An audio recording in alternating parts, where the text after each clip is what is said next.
Jostling for powerful positions in President Uhuru Kenyatta's administration has gone a notch higher, with names of possible nominees emerging and differences erupting in public. Apart from cabinet positions, the role of the head of public service has attracted interest, with Joseph Kinyua set to retire. One surprise name being mentioned is that of former Energy Cabinet Secretary Davis Chirchir, who was among those sacked over corruption allegations in 2015. Former Nakuru Governor Kinuthia Mbugua, who now works as a presidential aide at State House, has also been tipped. Retain.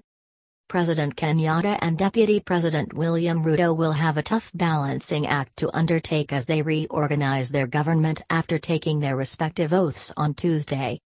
The first stop will be at cabinet-level appointments, where it is widely expected that only 10 cabinet secretaries will retain their jobs, with more than half of the 40 principal secretaries suffering the same fate.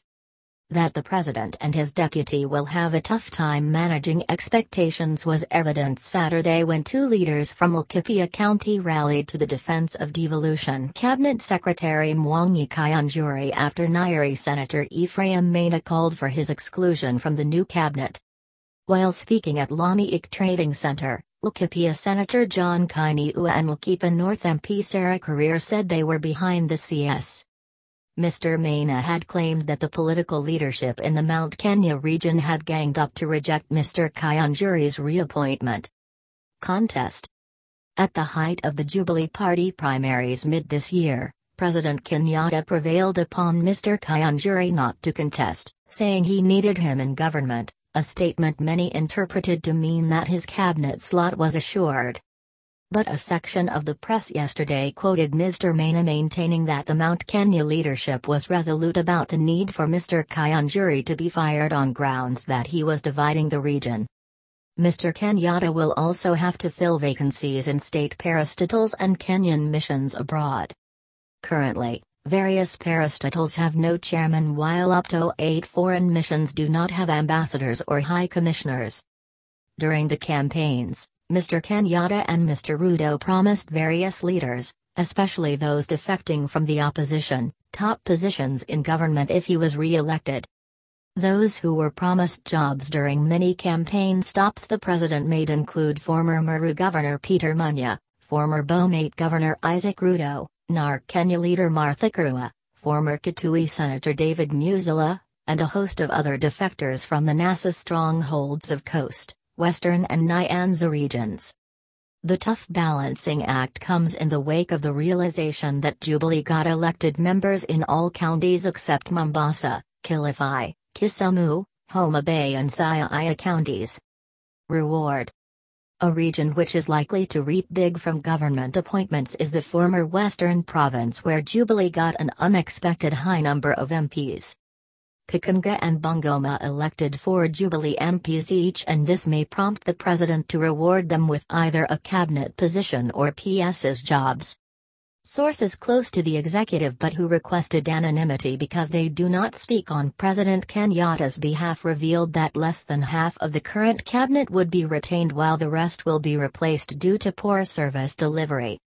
Those said to be likely to be retained include Henry Rottish, Fred Mashangai, Cicely Kariuki, Mwangi Kianjuri, Willie Bett, Amina Mohammed, and James Makaria.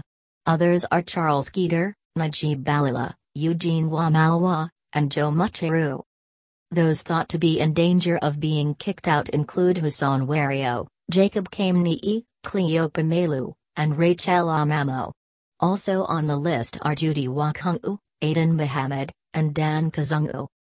Sources indicated that the president and the deputy president want to move with speed and forward the names of their nominees for the cabinet slots for vetting and approval. Credentials. The Sunday Nation learned that unlike in 2013 when Mr. Kenyatta and Mr. Ruto went for the professional credentials of their would-be appointees, they will this time round rely on past connections and proven track record. The number of women CSs is likely to rise, while the Jubilee strongholds of Mount Kenya and Rift Valley may have fewer members in the cabinet to create room for appointees from opposition strongholds. Some of the people who are tipped to join the cabinet include former long-serving nominated MP Amina Abdallah. The head of Public Service Commission, PSC, Margaret Gobia, whose body will vet all PSs, said she will give an update on the exercise after Tuesday.